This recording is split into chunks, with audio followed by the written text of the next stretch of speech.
Feliz domingo de resurrección. Hoy estamos celebrando y sí, es una fiesta porque festejamos que Jesucristo resucitó y que sí, efectivamente resucitó. Y bueno, si Cristo no resucitó, nuestra predicación viene a no tener ningún sentido, ni tampoco la fe que tienen ustedes. Entonces todos resultaríamos testigos falsos de Dios por haber testificado que Dios resucitó a Jesucristo, lo cual en realidad no habría sucedido. Si es que en verdad los muertos no resucitan, porque si los muertos no resucitan, tampoco Cristo resucitó. Y si Cristo no resucitó, la fe de ustedes no tiene sentido y ustedes todavía siguen en sus pecados, al igual que yo. En tal caso, también los que murieron por Cristo están perdidos.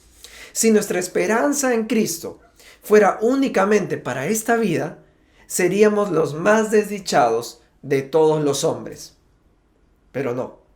El hecho es que Cristo ha resucitado de entre los muertos. Este es un parafraseo de la carta de Primera de Corintios, capítulo 15, versículos del 14 al 20.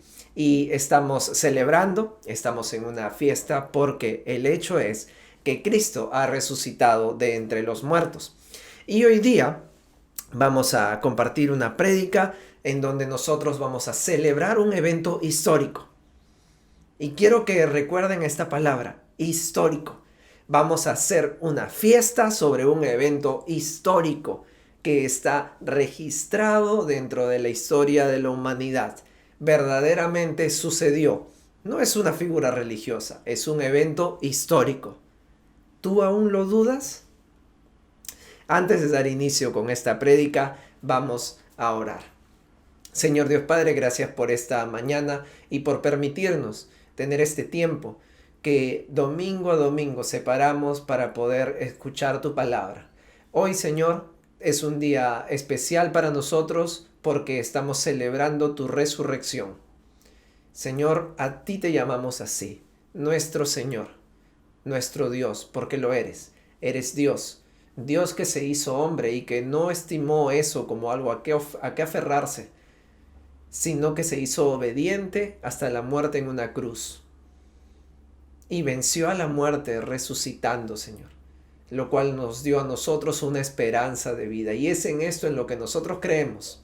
Y hoy queremos afirmar nuestra fe en tu palabra, Señor, para con orgullo, con seguridad, poder compartir al mundo entero que celebramos un evento histórico, no una costumbre religiosa.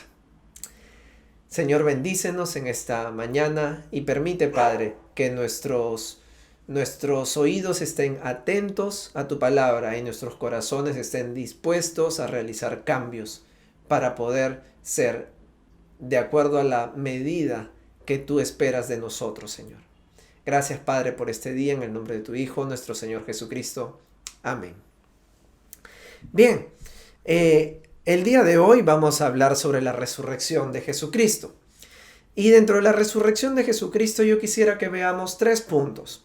Primero, que veamos si es que verdaderamente este es un evento que sucedió y podemos efectivamente llamarlo un evento histórico. ¿Podemos hacerlo? Y si es así, si llegamos a la convicción de que es un evento histórico, ¿qué significa este evento histórico para la humanidad? Y a partir del significado de este evento histórico en la humanidad, ¿qué es lo que nosotros debemos empezar a hacer una vez que somos conscientes de que es real, que tiene un significado trascendental en nuestras vidas y que nos llama a una acción? Empecemos por la primera parte de esta prédica. ¿Es verdaderamente un evento histórico lo que se narra en la Biblia sobre la muerte y resurrección de Jesucristo? La verdad es que cada cierto tiempo aparecen más personajes o documentales o libros o material X que califica a la Biblia de no ser más que un conjunto de fábulas, de no ser más que relatos manipulados por el hombre de manera conveniente para algún fin específico, ya sea religioso, político, moral de alguna forma conservador, y cada cierto tiempo han salido diferentes manifestaciones indicando de que la Biblia no es cierta y que relatos específicos en la Biblia no son ciertas. Inclusive algunos de estos sustentos parecen hasta más difíciles de creer que creer lo que la Biblia dice, como cuando contradicen que se haya podido abrir el mar en dos por el poder de Dios a través de un hombre. Aparentemente esto solo se explica por un día en específico en que la marea baja hasta un nivel en específico, y son cosas tan coincidentes que hasta resultan más difíciles de creer en la explicación lógica que en lo que la Biblia dice. Uno de los eventos más atacados en la Biblia es, sobre todo porque es el centro de la fe cristiana, pues justamente la muerte y resurrección de Jesucristo. Lo que más llama la atención es que hay muchos creyentes que también no llegan a comprender la trascendencia de que esta es una verdad histórica y no es una verdad religiosa. No es una figura literaria, es un hecho registrado en la historia.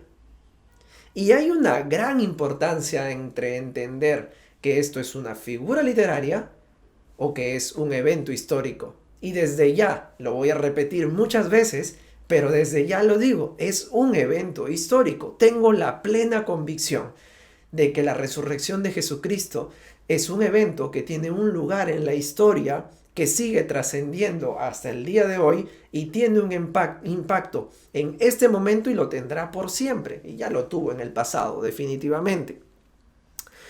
Hay muchos cristianos, como decía, que celebran Semana Santa entendiendo que este es un relato, pero no que es una remembranza sobre un evento histórico. Y para demostrar que lo es, voy a acudir a la Biblia misma.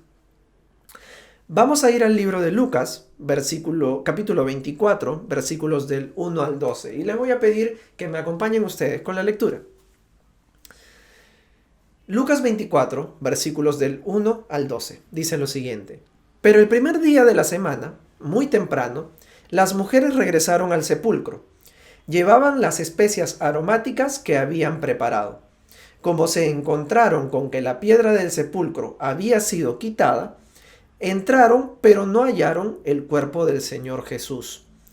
Mientras ellas se preguntaban qué podría haber pasado, dos hombres con vestiduras resplandecientes se pararon junto a ellas.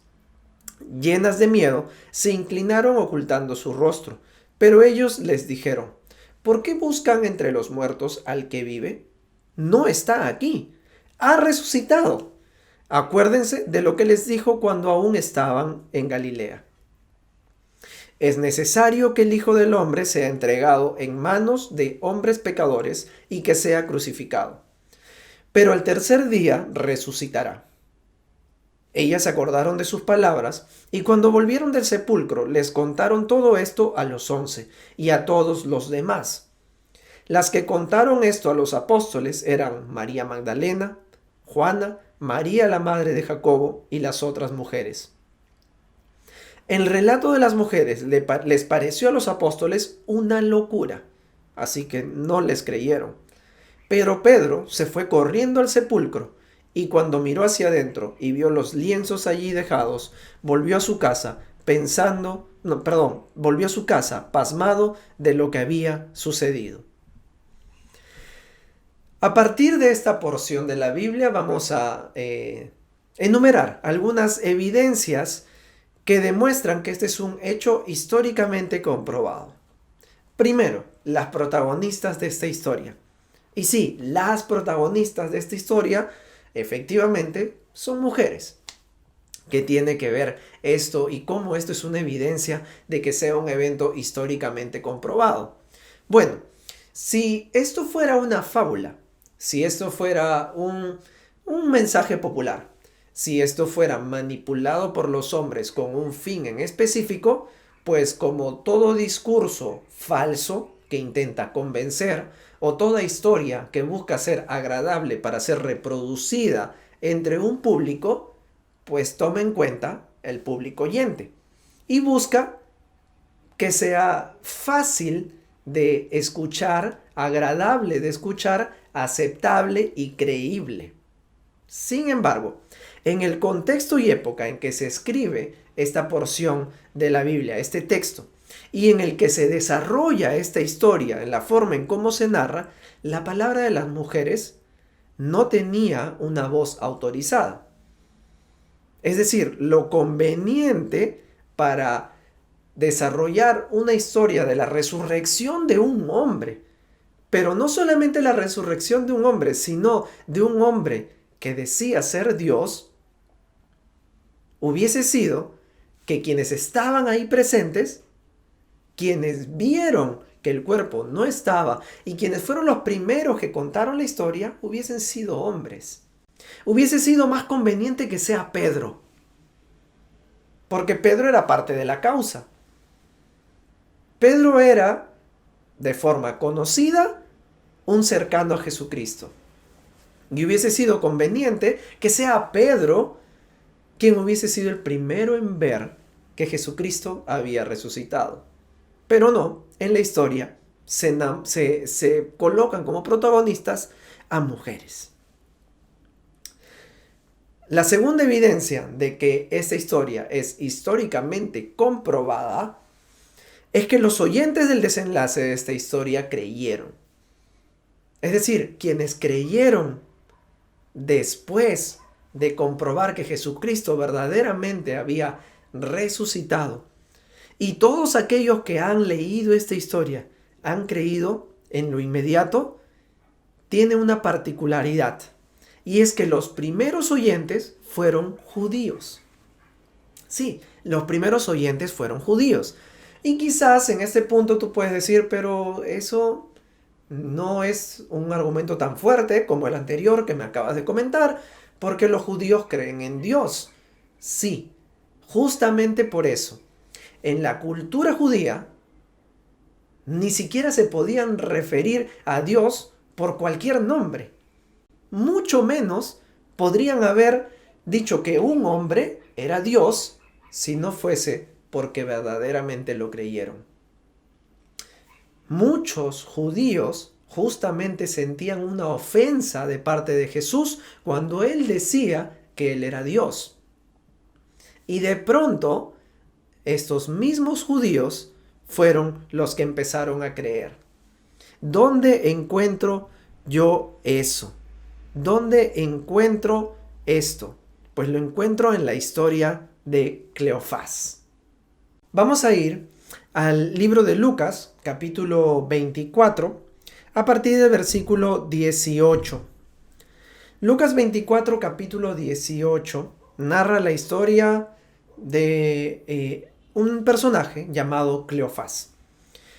Uno de ellos, que se llamaba Cleofás, es como inicia el versículo 18 de Lucas 24, le respondió a una persona que se les apareció en el camino después de la resurrección de Jesucristo. ¿Eres tú el único forastero en Jerusalén que no sabe lo que ha sucedido en estos días? ¿Y qué ha sucedido?, preguntó Jesús. Y ellos le respondieron, lo de Jesús de Nazaret, que ante Dios y ante todo el pueblo era un profeta poderoso en hechos y en palabra. Pero los principales sacerdotes y nuestros gobernantes lo entregaron para que lo condenaran a muerte y lo crucificaron. Miren cómo se refiere Cleofás a Jesús de Nazaret.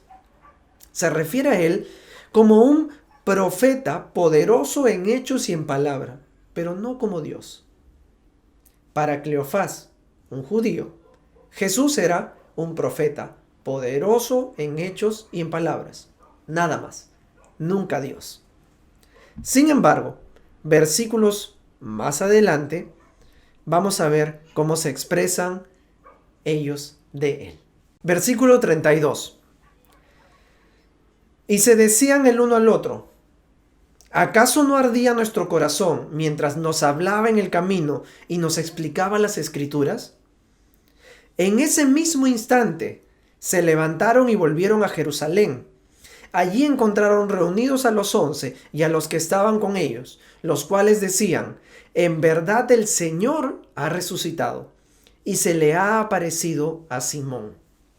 Miren, aquí está describiendo nuevamente a Cleofás y las personas que acompañaban a él en este camino, en donde se cruzaron con Jesús, en donde sin saber quién era él, le dicen: ¿acaso eres tú el único que no ha escuchado lo que ha pasado? Han crucificado a Jesús de Nazaret.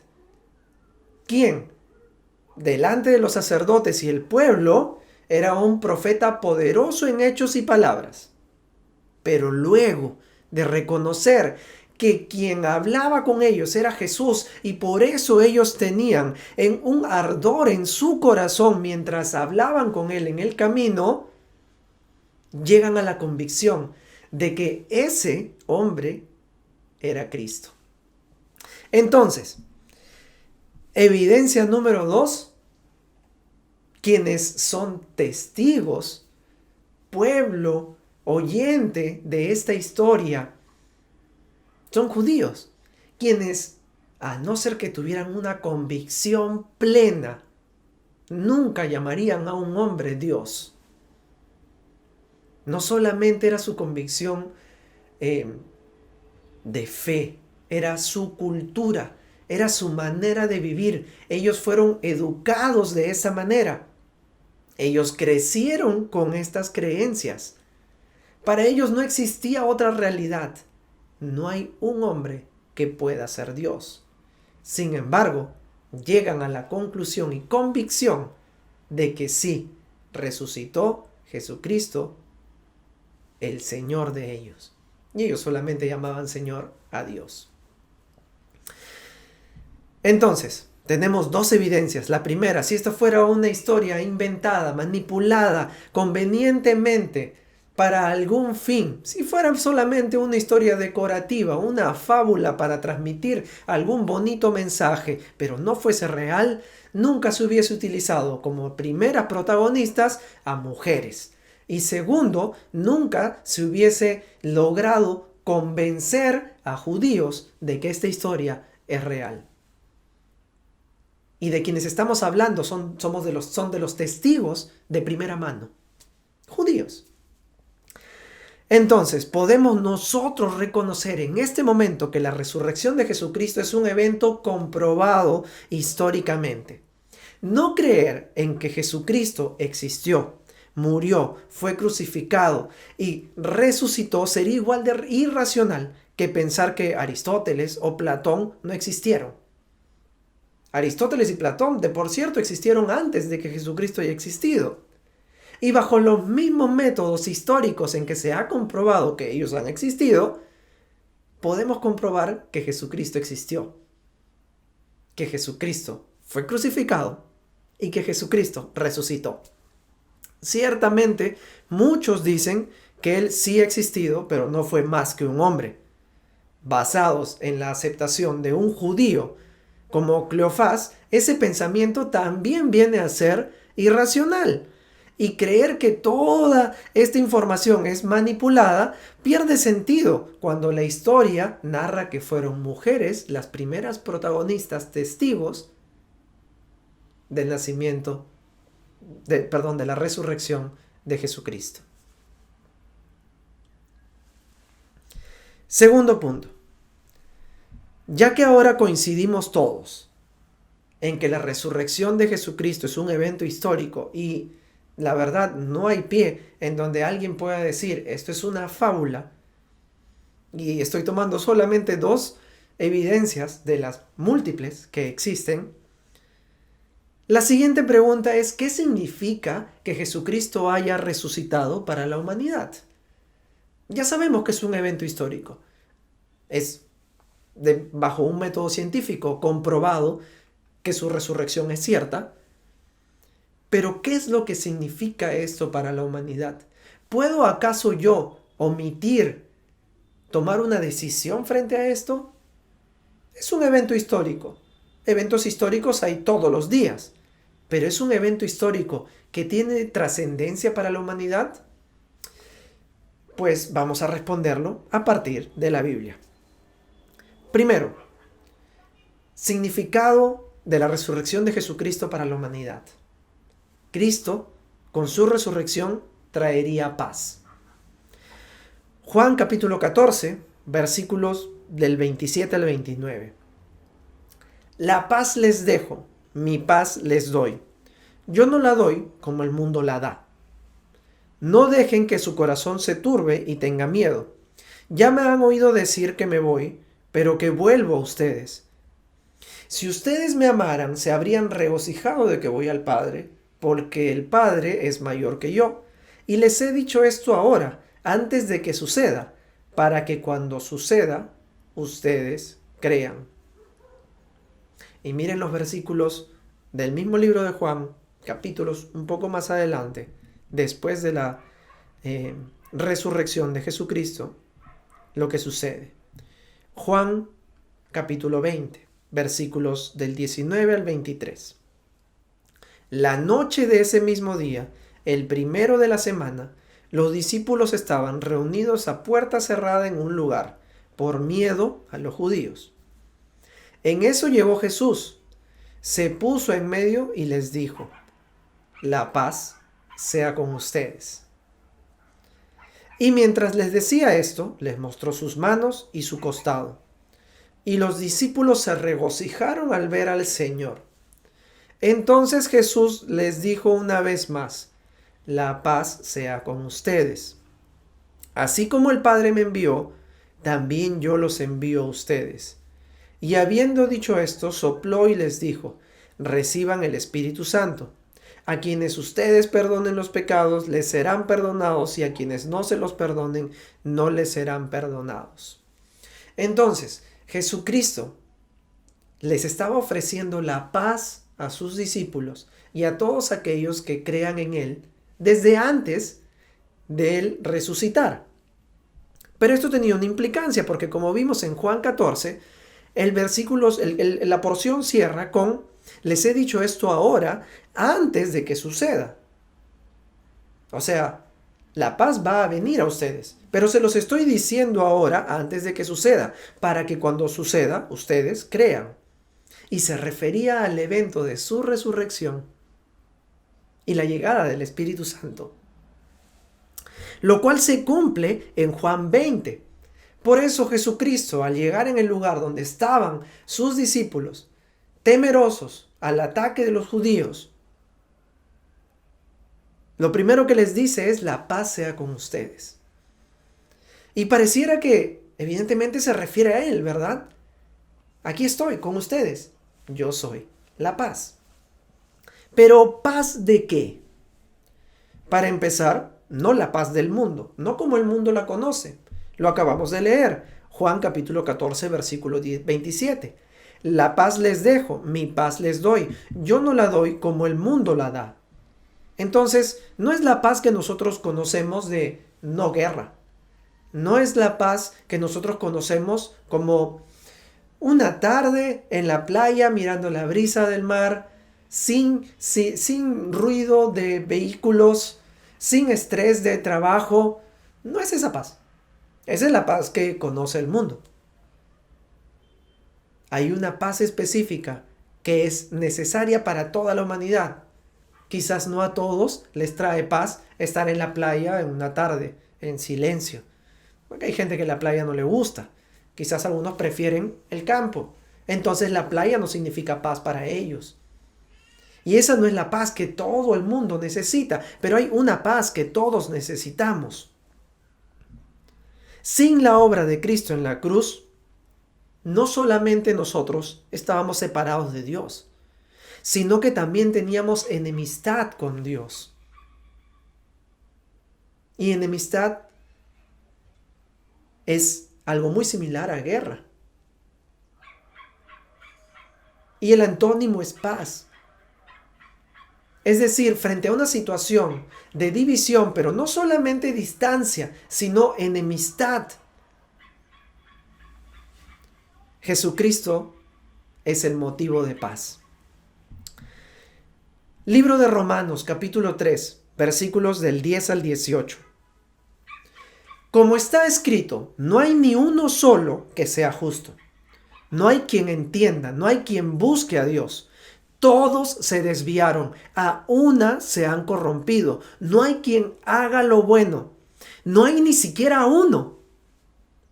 Su garganta es un sepulcro abierto y con su lengua engañan. En sus labios hay veneno de serpientes. Su boca está llena de maldición y de amargura. Sus pies son veloces para derramar sangre. Destrucción y desgracia hay en sus caminos. Y no conocen el camino de la paz. No hay temor de Dios delante de sus ojos. Todo lo descrito en Romanos 3, desde el versículo 10 hasta el versículo 16, son adjetivos de personas que no tienen el temor de Dios y por lo tanto no conocen el camino de la paz. Y de pronto llega Jesucristo y les dice: la paz sea con ustedes. Yo, Jesús, aquí estoy, el camino de la paz. Yo soy el camino. Yo soy la verdad. Yo soy vida. La paz es con Dios. La paz que toda la humanidad necesita es la paz con Dios. Porque no solamente estábamos distantes, sino que estábamos enemistados, completamente opuestos, todos corruptos. Y la paz es a través de Cristo, a través de su muerte y su resurrección. Juan capítulo 11, versículos 25 y 26 dicen que Jesús le dijo: yo soy la resurrección y la vida. El que cree en mí, aunque esté muerto, vivirá. Y todo aquel que vive y cree en mí, no morirá eternamente. Eso es lo que significa la muerte y resurrección de Jesucristo. La muerte y resurrección de Jesucristo. Y la resurrección sobre todo, que es lo que estamos celebrando un día como hoy, que es verdaderamente un evento histórico que sucedió, que está registrado en la historia, que no es un invento, que no es una historia maquillada ni manipulada, sino que es real, se dio para que tú y yo podamos tener paz, pero no la que te trae el mundo, sino la paz con Dios. Y ahora la pregunta es: ¿tú crees en esto? Y este es el tercer punto.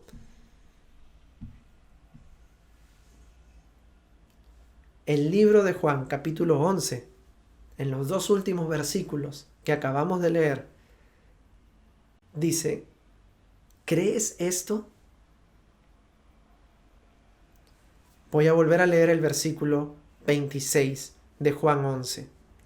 Y todo aquel que vive y cree en mí no morirá eternamente. ¿Crees esto? ¿Lo crees? Si tú en este momento lo crees, o si tú no lo has creído hasta este instante, pero hoy, en este minuto, has decidido creer, te pregunto: ¿qué harás al respecto? ¿Qué vas a hacer? Crees, pero ¿qué vas a hacer? Lo primero es que necesitas tomar una decisión. Que Cristo ha resucitado es un evento histórico. Con un método científico le puedo explicar a tu razón que Jesucristo verdaderamente resucitó. Es un evento históricamente comprobado. La implicancia de su resurrección la acabamos de ver. La humanidad necesita de la paz con Dios y esta solo se consigue por la fe en Cristo Jesús. Entonces hay dos opciones: decidir por tener fe en Cristo o no. No puedes estar en el medio y ser ajeno a un evento que es real, cuyo propósito es verdadero y que involucra tu vida. Si fuera un evento que no tiene nada que ver contigo, puede ser ajeno.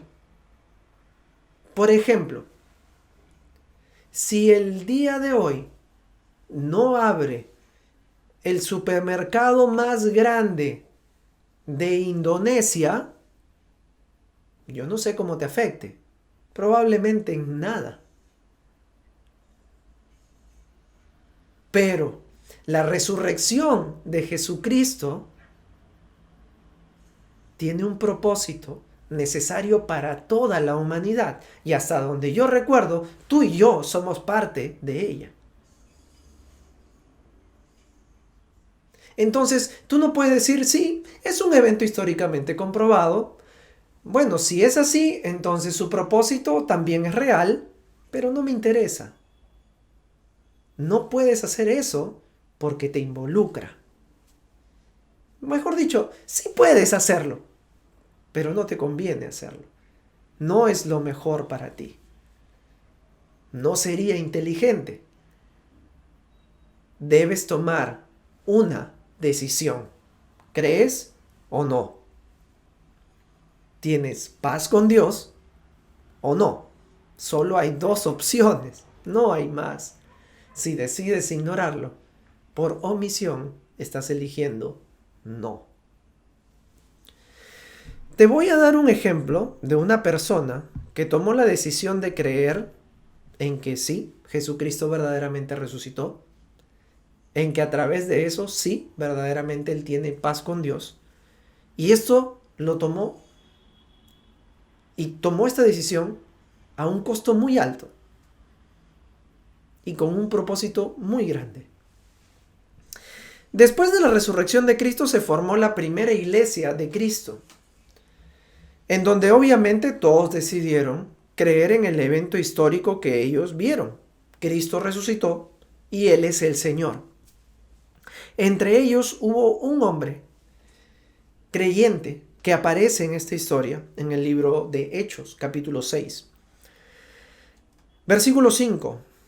Dice que dentro de una propuesta entre los miembros de la iglesia para elegir personas que sean idóneas para cuidar a los demás miembros de la iglesia, se presentó esta y fue del agrado de todos los creyentes que se haga esta elección y eligieron a Esteban, que era un varón lleno de fe y del Espíritu Santo. Y a Felipe, Prócoro, Nicanor, Timón, Parmenas y Nicolás, un prosélito de Antioquía. Eso es lo que dice el versículo 5 del libro de Hechos capítulo 6. Este mismo Esteban vivió, no mucho tiempo después de dar inicio con la primera iglesia de Cristo, una persecución justamente contra los seguidores de Cristo. También en el libro de Hechos capítulo 6 se menciona, a partir del versículo 8, cómo Esteban estaba lleno de la gracia y del poder de Dios, y pues a partir de esto él realizaba grandes prodigios y señales entre el pueblo. Dice el capítulo 9, pero unos que eran de la sinagoga llamada de los libertos y otros que eran de Cirene, Alejandría, Cilicia y Asia, se pusieron a discutir con Esteban. Pero como no pudieron superar la sabiduría y el espíritu que Dios le daba, sobornaron a otros para que dijeran que habían oído a Esteban blasfemar contra Moisés y contra Dios. Finalmente, esto tuvo un desenlace en que Esteban se convirtiera en lo que hoy podemos llamar el primer mártir cristiano, después de una de las defensas de fe más elegantes que he podido leer o escuchar en mi vida, y se encuentra en todo el capítulo 7 del libro de Hechos. Vamos a tomar una porción del capítulo 7 del libro de Hechos después de esta defensa de la fe, en el versículo 54, que dice lo siguiente: cuando ellos oyeron a Esteban decir esto, se enfurecieron tanto que hasta les rechinaban los dientes. Pero Esteban, lleno del Espíritu Santo, levantó los ojos al cielo y vio la gloria de Dios y a Jesús a su derecha. Dijo entonces: veo los cielos abiertos y que el Hijo del Hombre está a la derecha de Dios. Pero ellos, lanzando un fuerte grito, se taparon los oídos y arremetieron contra Esteban, y lo sacaron de la ciudad y lo apedrearon. Los testigos falsos pusieron sus ropas a los pies de un joven que se llamaba Saulo, y mientras lo apedreaban, Esteban rogaba: Señor Jesús, recibe mi espíritu. Luego cayó de rodillas y clamó con fuerte voz: Señor, no les tomes en cuenta este pecado. Y dicho esto, murió. ¿Ven ustedes la influencia de Jesús en Esteban como Dios, como una persona resucitada? En el medio del momento más difícil para una persona, sabes que te van a matar por una injusticia, por decir y defender en lo que tú crees. Y que sabes que es real. Tú has visto a Jesús resucitar y dices, esto es real. Y tienen que saberlo. Estos judíos necesitan saberlo. Y buscando hacerles un favor a ellos, lo condenan a morir, apedreado. Y en esa situación, una situación tan difícil, ¿qué es lo que sucede con Esteban? Alza los ojos y miren el cielo a Dios y a Jesucristo. Ve al Hijo del Hombre que está a la derecha de Dios. Y se refiere a Él como Dios resucitado. Y le dice: Señor Jesús, recibe mi espíritu. Él está seguro que todo lo que Jesús dijo mientras que estaba vivo se va a dar. Y que Jesús está ahí como Dios. Luego cae de rodillas y clama una frase muy similar a la de Jesús en la cruz: Señor, no les tomes en cuenta este pecado. Entonces, ¿a qué me debe llevar a mí la historia de Esteban? A partir de lo que yo puedo en este momento haber llegado a creer. Una vida dedicada a Cristo como tu Señor, como tu Dios, en donde tú actúes tal cual Jesucristo actuó. Mira las palabras de Esteban, mira la actitud de Esteban. Esteban no solamente creyó que sí, es un evento históricamente comprobado, porque yo lo he visto.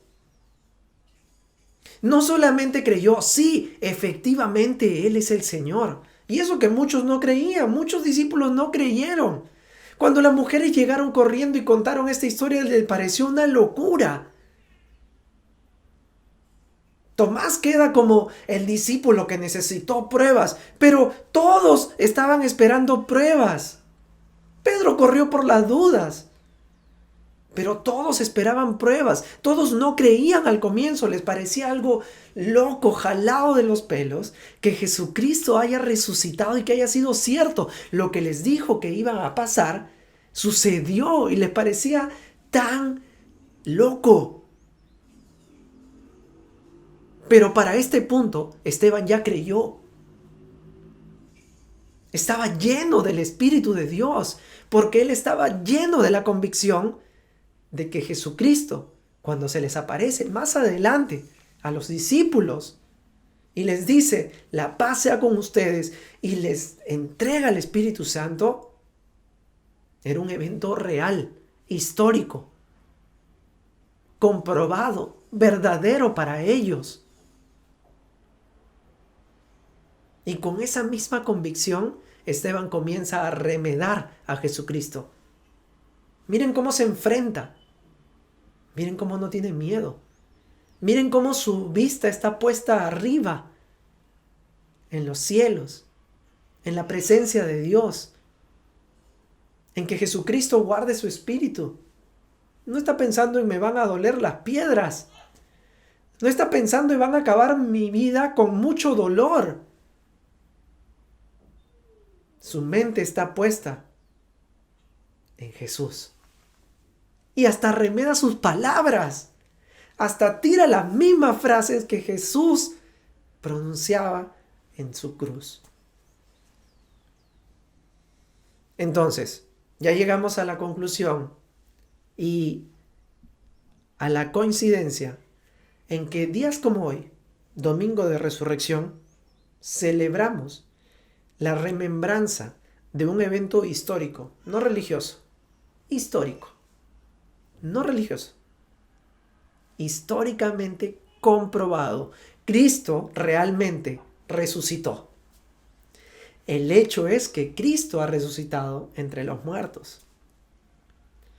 Y al ser un evento comprobado históricamente, el significado de su resurrección, que tiene una implicancia para toda la humanidad, también es comprobada. La única forma en que nosotros podamos conseguir paz con Dios es a través de Cristo. Y si tú decides creer esto, si tú ya creíste en que Jesucristo verdaderamente resucitó y que el significado de su resurrección es que tú puedes tener paz con Dios, entonces estás tomando la decisión más importante de tu vida.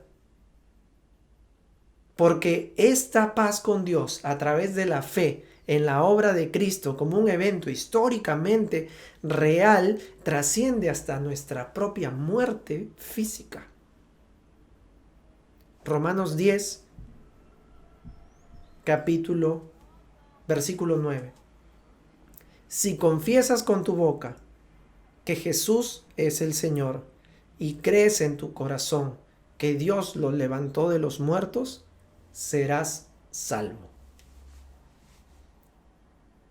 Entonces, ¿qué me corresponde a mí? Imitar a Jesús. Hoy llegamos a la convicción de que Cristo verdaderamente resucitó, que con su resurrección nos trajo paz con Dios. Y a partir de esto, comienzo a ser un imitador de Cristo, al punto de utilizar hasta sus propias palabras. ¿Tú aún lo dudas? Vamos a orar. Señor Dios Padre, gracias por esta mañana y por permitirnos tener la oportunidad de creer en ti, Señor. Quizás la fecha no coincida con el verdadero día de tu resurrección, pero estamos seguros de que sucedió. Lo acabamos de ver. Y a partir de esta seguridad, Señor, te queremos agradecer, porque a través de este acto real podemos tener paz con Dios. Porque no solamente estábamos distanciados de Él, sino que estábamos completamente enemistados con Él por nuestros pecados. Y Señor, tú nos permites tener paz con Dios. Y eso afecta toda nuestra vida. Y Padre, a partir de que te agradecemos por esta paz que tenemos con Dios a través de tu obra, queremos ser tus imitadores. Morir y vivir contigo, porque así seremos salvos. Señor, ayúdanos a conducirnos, Padre. De aquí en adelante tenemos un reto grande. Tenemos que leer más de tu Biblia para conocer cómo tú eras. Y toda la palabra de Dios habla de ti. No solamente los 4 evangelios. No solamente los 4 evangelios y el libro de Hechos. O algunas cartas. O el Nuevo Testamento. Toda tu palabra habla de ti. Porque tú eras el plan original. Porque tú eres el plan original y porque tú siempre vas a ser el único plan. Tenemos mucho que conocer, Señor. Mucho que estudiar.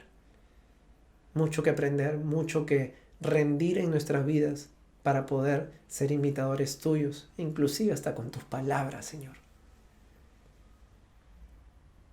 Bendícenos, Padre. Ayúdanos a cumplir esta obra en los días que nos queden. No sabemos la cantidad. No sabemos cuántos años, meses, días, horas. Pero en lo que nos quede, ayúdanos a vivir imitándote a ti, Padre. Imitándote a ti, nuestro Señor Jesús. Todo esto te lo pedimos y te lo agradecemos en el nombre de tu Hijo, nuestro Señor Jesucristo. Amén. Feliz día de la resurrección de Jesucristo. Chao.